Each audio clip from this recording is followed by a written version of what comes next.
Well, thank you for joining us. We're very excited to be talking about this. 1 year later, Pastor Luther is with us, and because of our special ministry, in that it's a shared ministry, and we share pastor with another church, we really wanted to intentionally take a look at how each year will unfold, and take a look at what has been going very smoothly and well, and what areas we would like to further grow in. And we thought we'd start off first by taking a look at what has happened over the past year, especially focusing on our blessings that we've received and partaken of. Next slide. So this is just a few that we have listed. I invite all of you to begin thinking for yourselves of some blessings that you've experienced the last year too. Calling Pastor Luther, and it's actually a year ago, right? October 1. Yep. So close to 1 year ago, Pastor Luther started with us formally. Of course, before that, he interned with us. And part of this ministry is a dual ministry where he also works at Emmanuel Episcopal Church in Manchester by the Sea. And we'll talk a little bit more about his responsibilities there. In the past year, we've really experienced revived attendance as well as financial generosity with all of you, and that has been very exciting.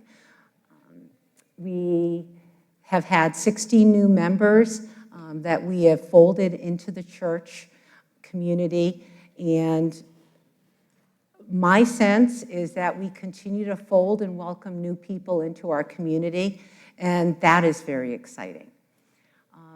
Our summer worship had some great continuity with Pastor Don Larson with us, and that was another gift. I know he was with us last summer as well.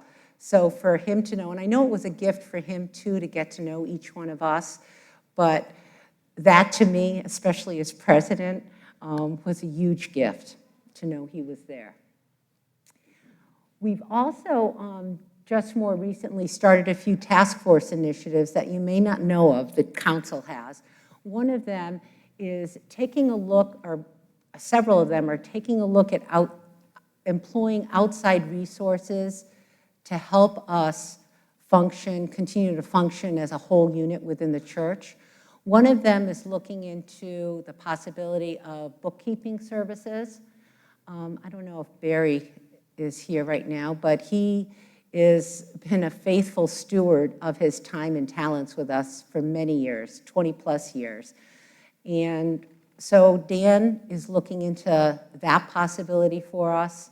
We also started a property task force advisory team that is looking into the long list that David Mercer, who has headed that up for many, many years, and has done a great job, but would really like to, pass the baton, so to speak, looking into what can be hired out, what can we do here realistically as a church.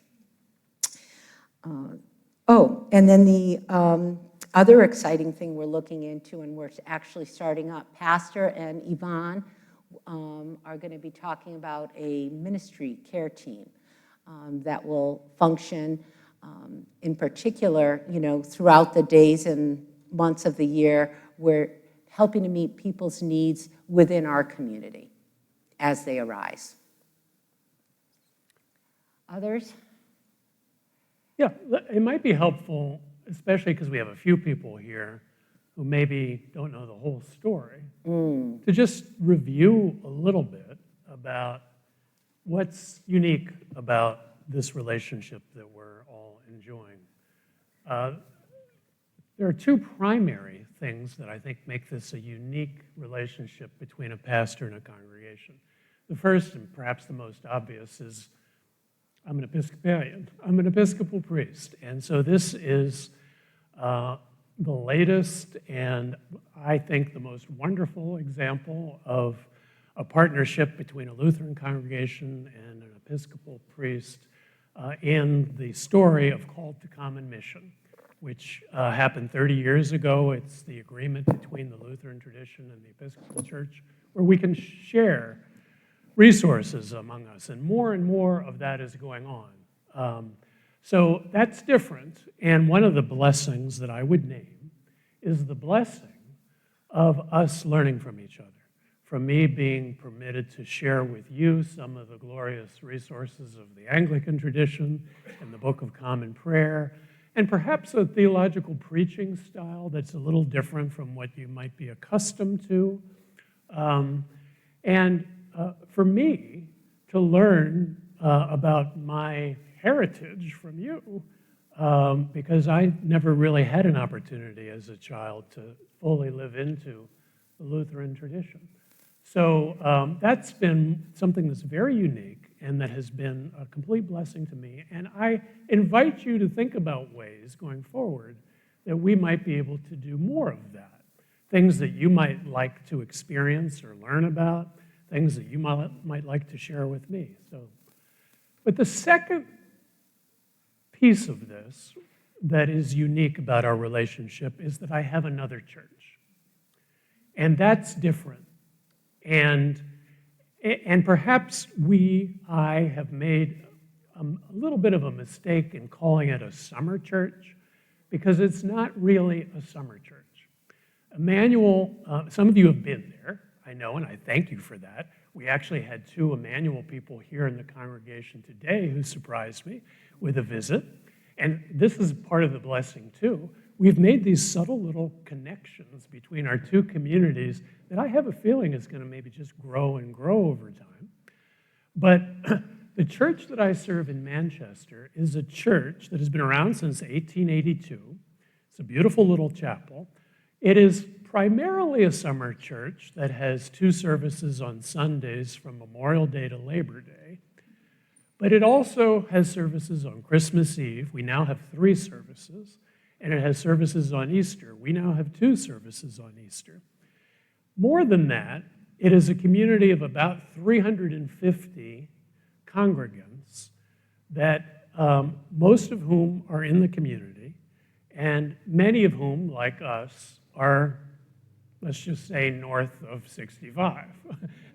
And I provide pastoral care to anyone in the community who requests it or needs it. And that means that there are funerals and weddings and baptisms that go throughout the year. And so just as an example, since we officially shut down our summer church season on Labor Day, since that day, I have had a wedding and 3 funerals. And that's in less than a month, the last one being yesterday. And I say that I love all aspects of my ministry, and I love what I do. But I use that as an illustration because, and we'll talk about this more in just a minute, this is one of the realities that we're living into. And so when we made an agreement back last October, when I sat down with Judy Evans, God rest her soul, and with Dick, who was chairing the search committee, we talked through this, and quite honestly, we didn't know what we were doing. Because we've never done it before. You never done it before. I had never done it before. And so we just agreed, because I had been your interim for 1.5 years or 2 years, I knew you, I loved you, I trusted you, I still do. It seemed to be mutual. And we just said, we're going to live into this relationship the best we can and see how it goes for a year. And so that's what we did. And so part of what we're doing now is we're naming all the things that were wonderful and that were great blessings that we've heard a lot about. And then in a minute, we'll get to those things that we've learned that maybe were more in the nature of challenges and just realities that we're going to have to figure out. So I just wanted to give that context because I don't talk a lot to the congregation about the other things that I am doing there because, they're really not, I know that they're not of interest to you. I mean, great interest to you. But I just wanted you to know that. That's one of the things that we're together grappling with. But I just want to say, as your pastor, it has been, I knew what you were like in part from my time as an interim, but everything that I believe to be true about you has turned out to be even more true. I hope you saw that today in the baptism.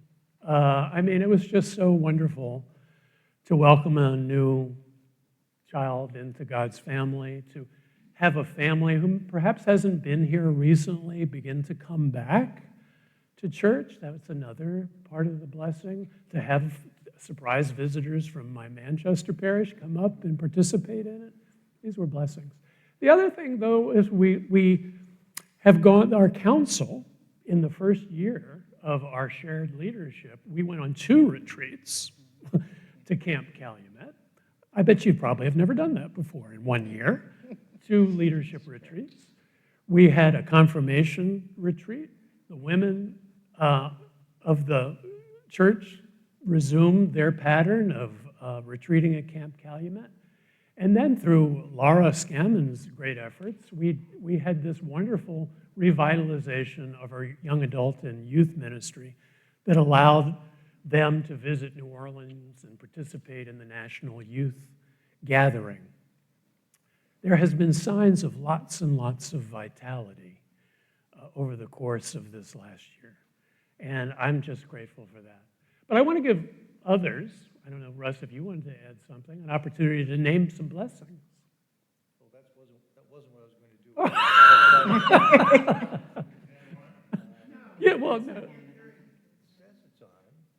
Is that on now? It's Okay. on now. Thank you. Thank you, Mark. Not that there are many blessings Say to whatever talk about. say whatever you want to say. Russ. I will. And I hope Pastor Luther will forgive me because as I'm listening to him and Erlinda, there was a famous jurist, I hope I quote it correctly, who said, "The life of the law is not logic. The life of the law is experience." And we, as you have just been reminded, engaged into a bold experiment about a year ago.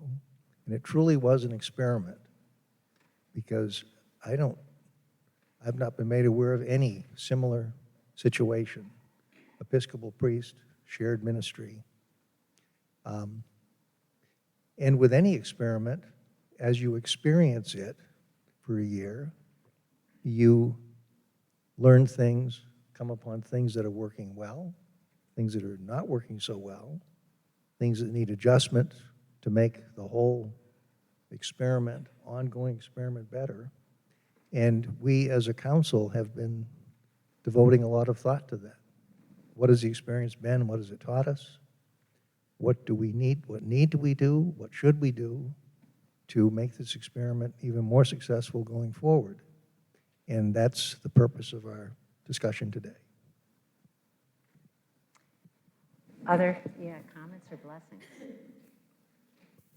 I just wanted to mention a blessing, and I think our Bible study on Wednesday mornings is one of those, and it seems to be growing. I think we were over 20 people this last Wednesday, so thank you for that, and I hope we can keep going with that program. Well, right back at you, Margareta. Bible study for me, even if I wasn't your pastor, I might drive up to participate in it. Honestly. Dick, I think. Dick. Here, Mark has a mic for you. Well, you know me, I'm a problem solver, so I'll bring up an issue. We were blessed to have Pastor Don here over this past summer because it really dealt with what was probably the biggest question that we had with you coming was the summertime when you have such a responsibility to Emmanuel. And so this year, it was seamless. It worked out really well. We don't have that situation, I guess, next year. I don't think Pastor Don is going to be available.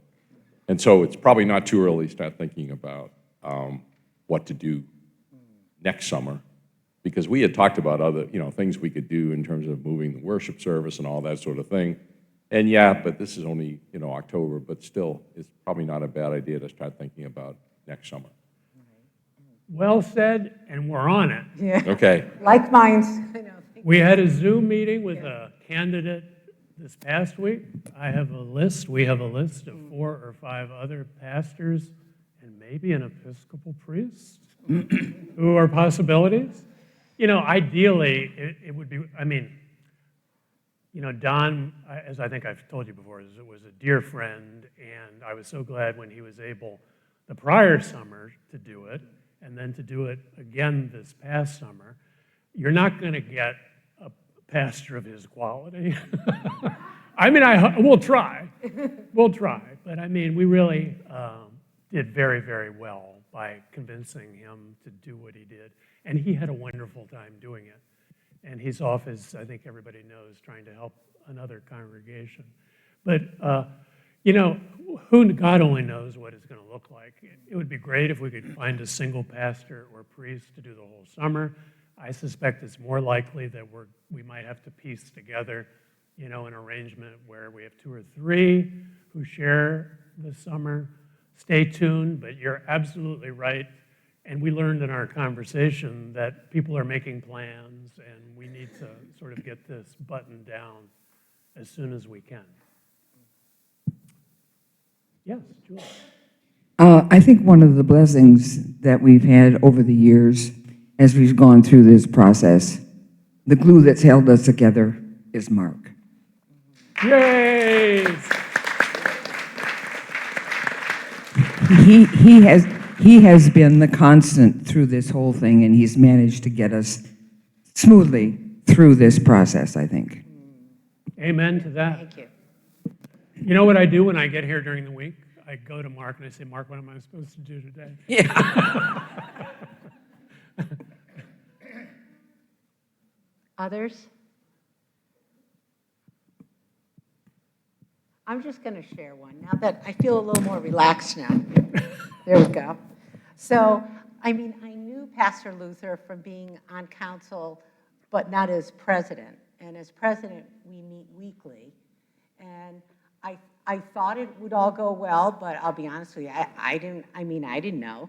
And but it's gone really well. I enjoy Just working wait. with you. I enjoy working with you.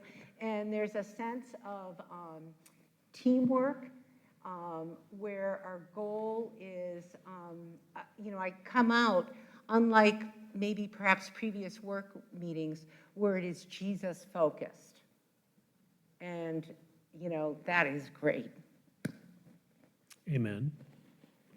It's about the people, isn't it? That's what church is about. It's about relationship and community and Christ working in and through us. And so the council has been just a pleasure to work with.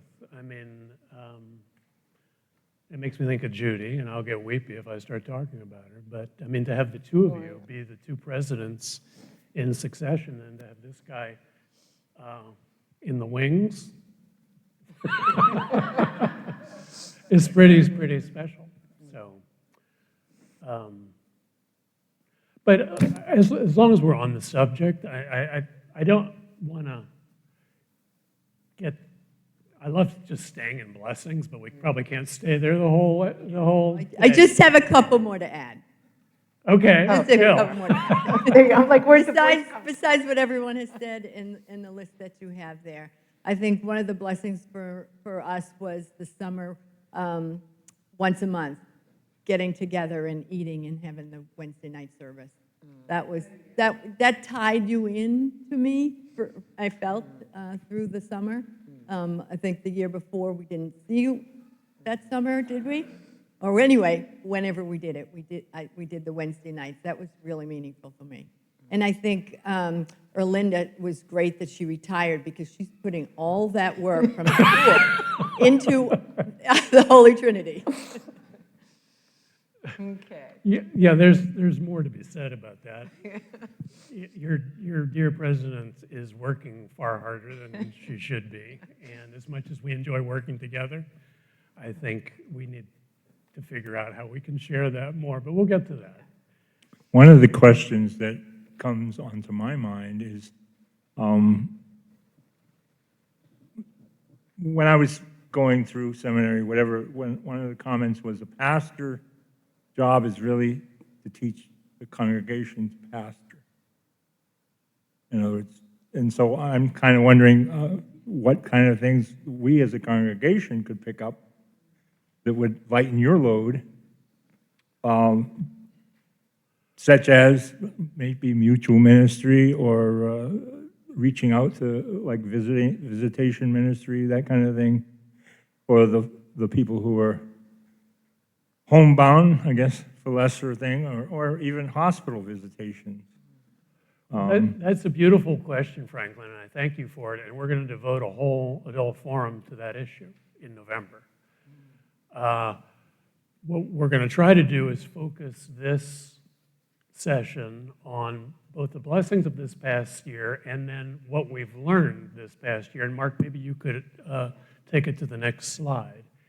And then how we're going to make refinements this year, this coming year, in my role within the congregation, which is going to lead to a discussion in November about how the congregation can do more of shared ministry.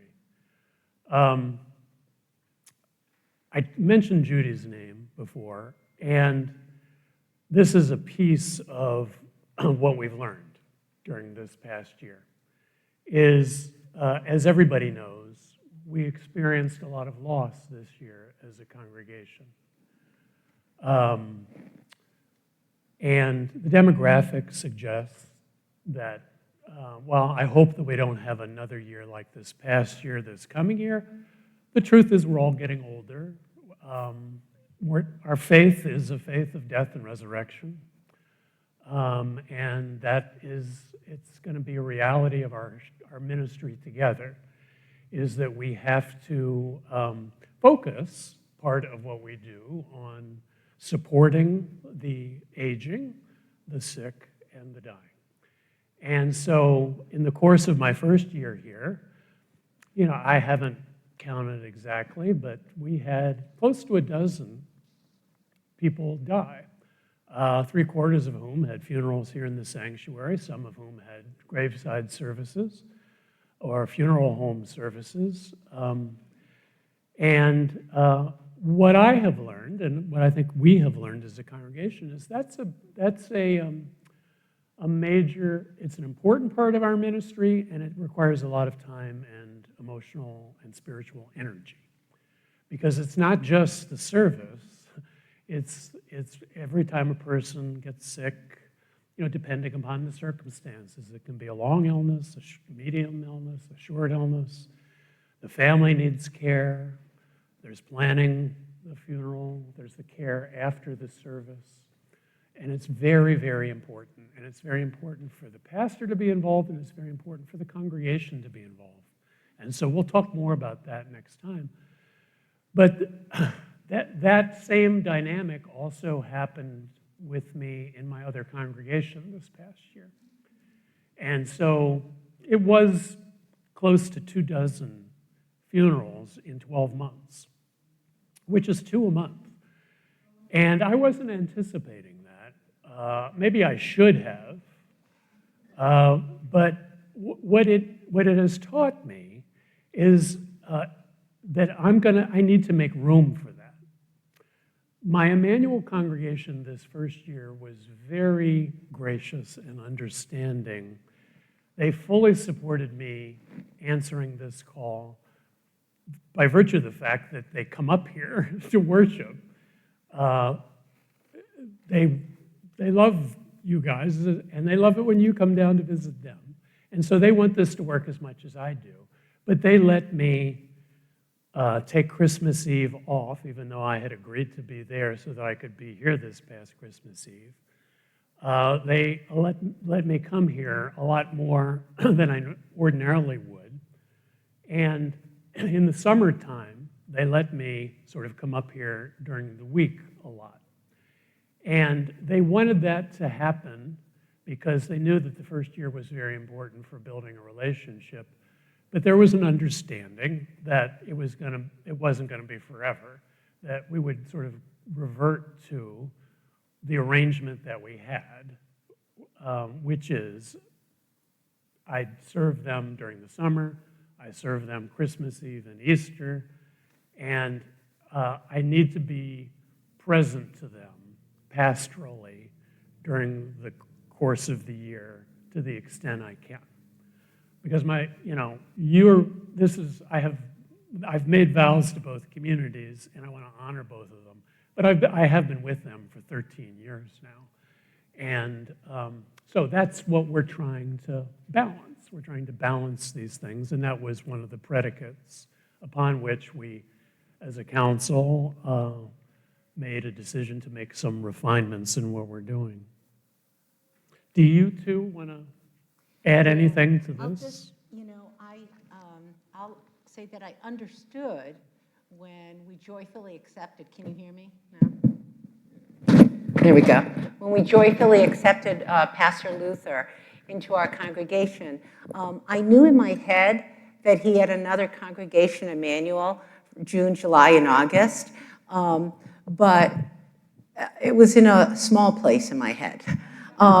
Because when I started working with Pastor, there were still, in May, there were still, needs, things on our agenda that we both wanted to keep moving on. So, yeah, we might not have met weekly in the summer, but on Wednesdays, when he did come up, we would often touch base. So, for me, it happened kind of organically to keep going. And so that's what I've learned, that in order to protect this time for Pastor, I, in my head, have to take that small compartment and, instead of it being in the attic in my house in my brain, it has to be in all the rooms in my house in my brain, that he is serving two flocks. And it's really, to do it simultaneously requires so much, energy. But it just happened kind of that way this year as we worked into the first year, kind of learning how to do this. So that's just one thing I've learned, is to be more intentional about how I, lead and how we as the council operate. During the summer, and even being sensitive during the rest of the year too, in terms of finding out and learning that, Pastor's already done several funerals this kind of school year since September.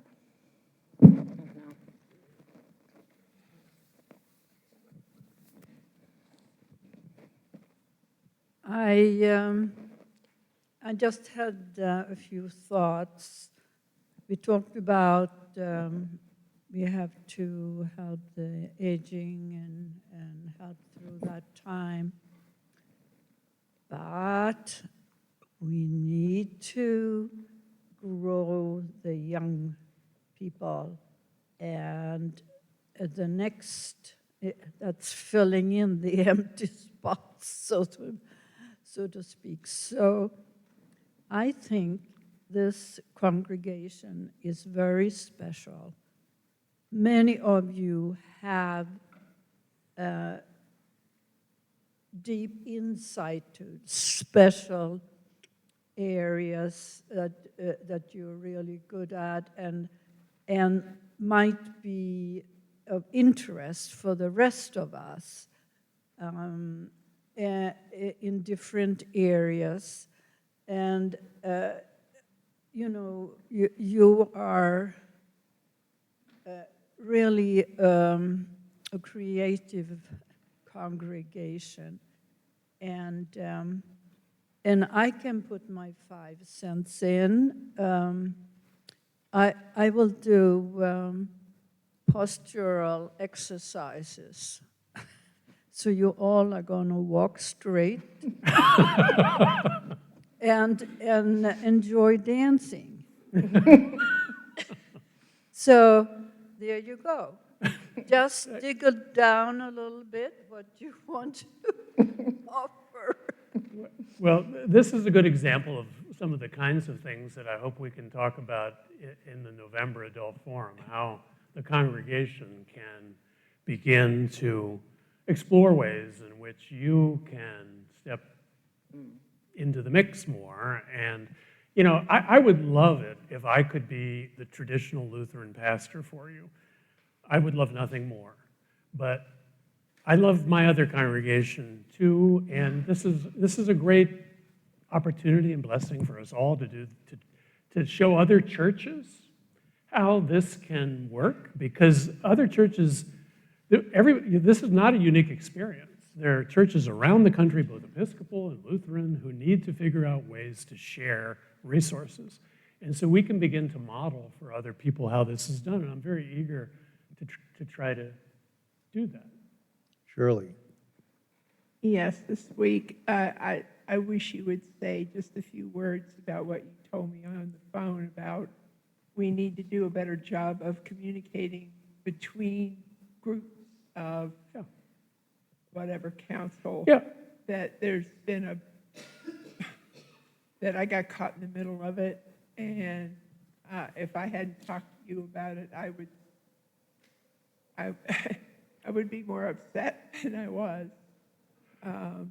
Well, I'm glad we were able to have that Say conversation. a little bit about what you said about we need to do a better job of communicating within the hierarchy. Sure. I think this is something the council has had many conversations around, and it's going to be a priority in the coming year. There's a lot going on in the church, and there are a lot of people who do their ministries, and we need to do a better job of achieving transparency and having more regular communication among each other about what we're doing. And we're working on that. And it's one of many things we're trying to work on. But we should get to the refinements Do you want, slide. yeah, can we get to the, Because before anybody leaves, and then we can take any questions you want. Yeah.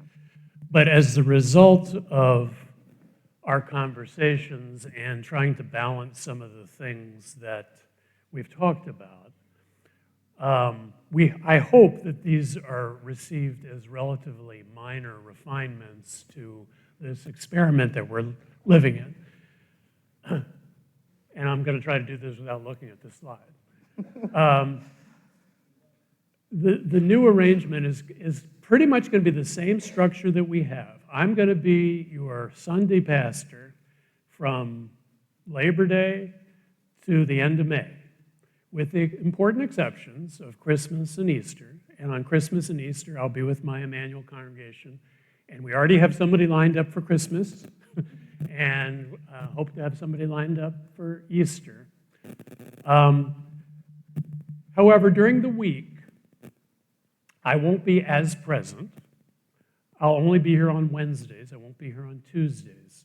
That's part of really needing the time to be available to provide pastoral care, do funerals, do other services to my other community, and focus my energies here on Wednesdays during the week. Just as importantly, I'm not going to be as involved in programmatic planning, and I'm going to rely on the congregation to do more in terms of programmatic planning. I mean, you know, the traditional pastor model would be, you know, the pastor spends much of his summer or her summer planning what the program year is going to be, you know, lining up adult forums with help from the congregation, lining up confirmation curriculum, lining up speakers who come in, lining up, working with social ministry to, you know, develop ministries like the many outreach ministries you have, the Tanzania partnership you have. You know, all those planning things tend to happen during the summer and during the course of the year. Because I have another congregation that fully occupies me during the summer, I can't do that during the summer. And so I'm going to need your help with that. So what we're going to try to do is sort of reallocate a little bit so that the congregational committees and teams are going to be assume maybe primary responsibility for doing the planning for things. I'm still going to be here on Sundays and on Wednesdays to do adult forums, certainly to lead worship, to lead Bible study, to meet with people, to be available remotely with committees who need guidance or strategic leadership or assistance. But it's a slight shift in sort of who has the primary responsibility for moving the ministries along during the course of the year. Now, the other major adjustment is during the summertime, I'm not going to be able to be here. I just learned that this past summer. It really was rough. This past summer, I came up every Wednesday. I sometimes came up on Tuesdays too. And the summer's just, it is the season for Emmanuel. And we just do a lot. And so we're going to try to work out an arrangement with a pastor who can play a fuller role during the summer. And absent that, the congregation is going to have to, you all are going to have to, during the summer, try to pick up that slack a little bit. So, did I get that right? Yeah. I had a thought, it just left me, so go ahead, Russ. You were going to say something? I was going to look to see if there are any hands up. But no, this is on, Mark, right? Not particularly in response to that, but I only joined council in January, so I was not part of the call process or the process that led to our joining together on October 1 a year ago. But as a non-council member observing it, I thought it was just marvelous that we were able to work out with your church in Manchester and here, and the diocese and the synod, this kind of an arrangement. And at least for the fall of 2023, I thought it was just marvelous. And then when I joined council in January, I learned that not only was it marvelous, but it was just an incredible relationship that is working very well. And we do need to explore these refinements just so that it continues to work well for the ensuing years. And you know what, I just remembered what I was going to say. I think all the things that happened this past year needed to happen. Pastor,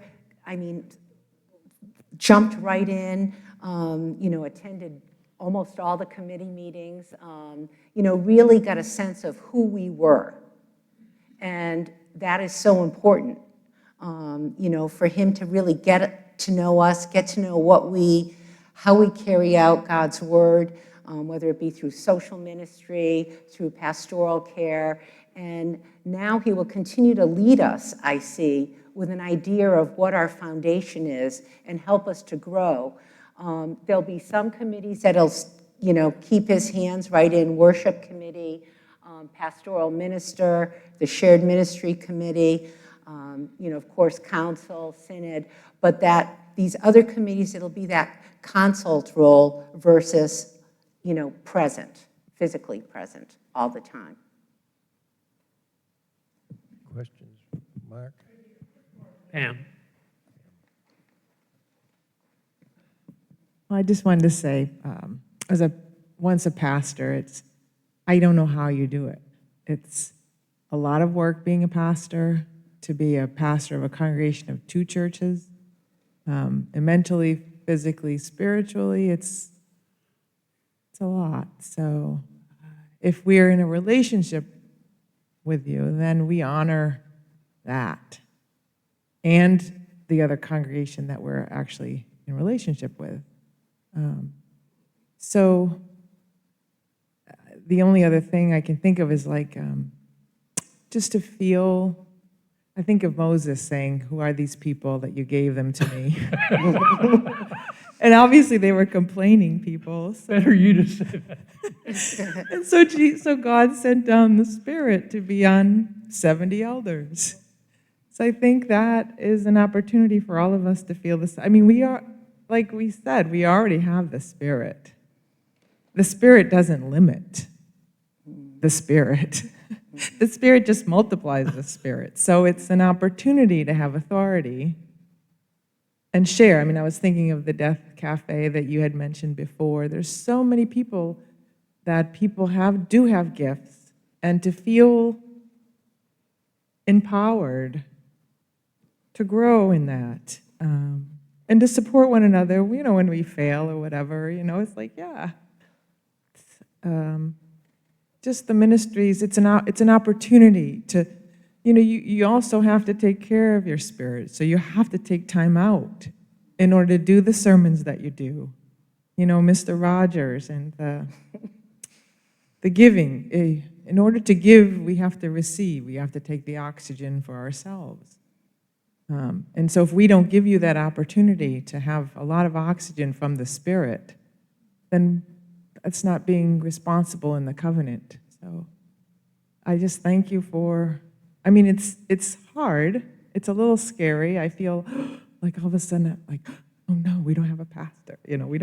Sometimes we won't have a pastor. But that's a fear mentality. And you keep reminding us about not being afraid and the Spirit, who the Spirit of God is and who God is. And so I just want you to be well and healthy, and us to be healthy too. And this is probably just an opportunity for that. Thank you so much for saying that, Pam. That was beautifully said, and I appreciate it deeply. And the text you pointed to is a very important text, not the whining part, but the part about God is always empowering the people to do ministry. And pastors are just another person. We have certain training and certain gifts, but it's the ministry of all the baptized. And Luther knew that as well as anybody, maybe better than anybody. And you're right, in the short term, it feels like loss. It feels like, gosh, we were counting on him to do this and that and this and that. But then you realize it's actually the Spirit sort of tapping you on the shoulder and saying, well, I guess if we want to do that, we have people around here who are gifted and talented, and we can work together with me to get these things done. And what was sort of a fear suddenly becomes, gosh, an opportunity for growth. And I'm not just saying that. That's the way growth happens. It always is. It comes out of pain and struggle. And Mark.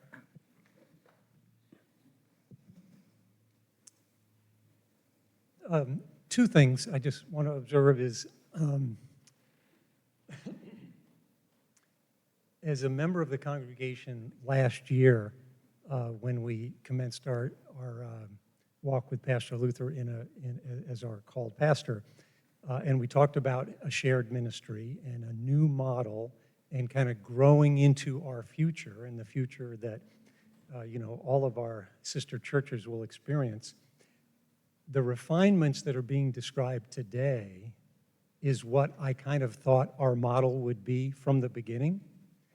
And so I really think what's being presented is in fact growing into, is exactly what we intended to do when we talked about it last year. And as Pastor Lucia said, we didn't really know what we were talking about because we didn't have a map to follow. We didn't have an example to follow. But with the advantage of now looking back and seeing how the year went and what happened, and what the council and Pastor Luther are envisioning for the year ahead, we're kind of right on track. We were a little maybe slow out of the gate living into our actuality and our future, but as Erlinda said, that was needed. I think the year played out like it needed to and should have. So I think this is a wonderful step forward, and I commend kind of the leadership for doing that. Second point is I want to commend Pastor Luther for bringing some of these issues forward. I have been around a church, as probably all of you have, all your life, preacher's kid, and know how challenging ministry can be, and how I've seen here at Holy Trinity where pastors just try to bear it all and carry it all, and that results in an unhealthy situation, both for the congregation and for the pastor. And so here, this is a wonderful, Pastor Luther's modeling an excellent, healthy way to evolve and to take our next step by talking about, the challenges of a shared ministry and then addressing them really quickly. So I commend Pastor Luther and the council, and I feel great about this. I really think we're on the right path. This is what we intended last year when we began this journey together. Thanks. I'll try not to be redundant, but I just need to come at this a little bit differently, and that is, I'm kind of selfish and possessive, but I also love you and don't want to break you. So, and the first year, I suffered no loss. I had Pastor Larson, I had you, and things are going to change. And I'm going to need a lot of communication reminding me that this is indeed the journey, and that maybe some of that selfishness and possessiveness needs to just take a back seat and see what else I can do instead, and to appreciate what we have and not want it all. Thank you. Thank you, John. Thank you. And that's, Mark, you want to share something too?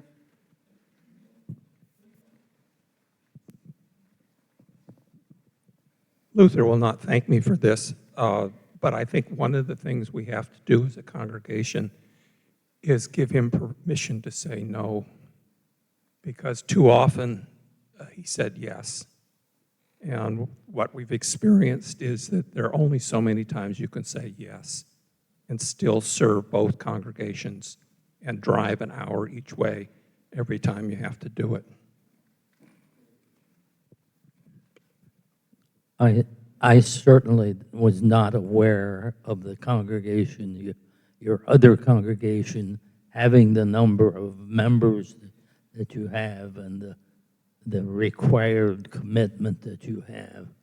And that's helpful for me to understand a little bit better what's happening. So. I'm going to add, today is a focus on refining pastors' role. And some of you have already mentioned, you're beginning to think, okay, how as we as a congregation, how can I as Erlinda, how can I as Mark, how can I refine my role in the church so that I embrace this shared ministry? Again, reflecting on what are your gifts and what, how can we function as a whole with all our different fingers and parts of our body and keep moving forward. And we're going to be doing that and focusing on the congregation about another month from now in an adult forum. November 3. Okay, November 3rd. Any other comments? No, it's not November 3rd. Sorry. That's Tanzania. Oh, that's I'm Tanzania. Okay. Is November that 10th. November 10th. November November 10. 10th. Yep. So Okay. two different dates. Okay, Martin Luther's birthday. Okay. We're going to talk about the priesthood of all believers on Martin Luther's birthday. That is what we can do. Any other? Other comments or questions? Bill?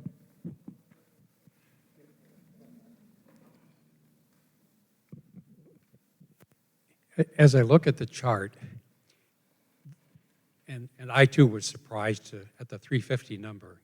Mentally, I was thinking 150 people at Emmanuel, perhaps, only in the summer, all of whom had home churches, either locally or elsewhere, with home pastors, which apparently is not the case. What I see missing is baptisms, weddings, and funerals in June, July, and August here. How will that be covered? Oh, good question.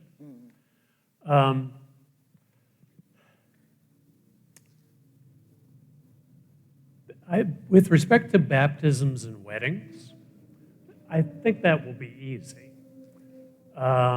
We'll encourage families to, quite honestly, in the Episcopal Church, and I think in the Lutheran Church too, you're really supposed to have baptisms on certain appointed festival or feast days during the year, and we might have to be a little more encouraging around that. So Pentecost, before the summer starts, will be the last day, and then in the fall, there'll be many occasions when we can do baptisms. I just think we can't do or you can make special arrangements with a visiting pastor. If we have somebody who has some continuity, that pastor can do a baptism. Weddings, quite honestly, nobody's asked me to do weddings since I've been here as an interim, so fewer and fewer people are doing that, and so we'll cross that bridge when we come to it. Funerals is going to be the hard one. And I don't know is the honest to God answer. I will always try to be here. I mean, I started this conversation in a way talking about the number of funerals I've done. It's a core part of my ministry. It's an important part of my ministry. And I will try to do it during the summer if I can. That might be part of the living into the experiment for the second year, is seeing how that goes. Now, if you have somebody like of Pastor Don's experience and quality and where you have a relationship with him, I'm guessing it wouldn't be, many people might prefer to have Pastor Don do the funeral. On the other hand, if it's just a visiting person who's here sporadically, there might be different feelings. And the reason, I want to go back to, your assumption is fair with respect to the Emmanuel congregation. If it's primarily a summer church, why is it that they're asking me to do so much pastoral care during the year? And the reason for that is because I've lived in Manchester now for 13 years. And for better or worse, the local Episcopal parish has seen 6 or 7 rectors in that time. They've had a hard time keeping. And so I've gotten to know the community, and so when people get sick and die now because I'm the one that they know the best, I'm the one who gets asked to do it. The same thing is true in town, strangely. We have 4 Christian churches in the little town of Manchester, and I've been there the longest among the group. And so there are a lot of, what I'm experiencing is there are a lot of unchurched people who, when they die or get sick, I'm getting that call now because I just know them as they're my neighbors. And I'll never turn down a funeral in that. And so that's a pinch, where I'm doing more and more pastoral care and pastoral services for people who even aren't technically members of Emmanuel Church. And you might fairly ask, well, that wasn't part of the deal or whatever, and I don't have an answer to that. I mean, I live there, they're my neighbors, I'm a priest, I sort of have to respond to it. And so, yeah, this is going to be a growth point for us. Thank you. That's the response I was hoping for. Okay, any others? I want to thank you all for taking the time to come and to hear this, to begin thinking about this. And Pastor, do you want to end in prayer? Yes, I do. The Lord be with you. And also with you. Gracious and loving God, you've blessed us in so many ways. You've blessed us with a wonderful church, with a wonderful history, a community of people who are determined to live into a faithful and creative and bold discipleship. You've blessed us with opportunities to serve the wider world and the wider community.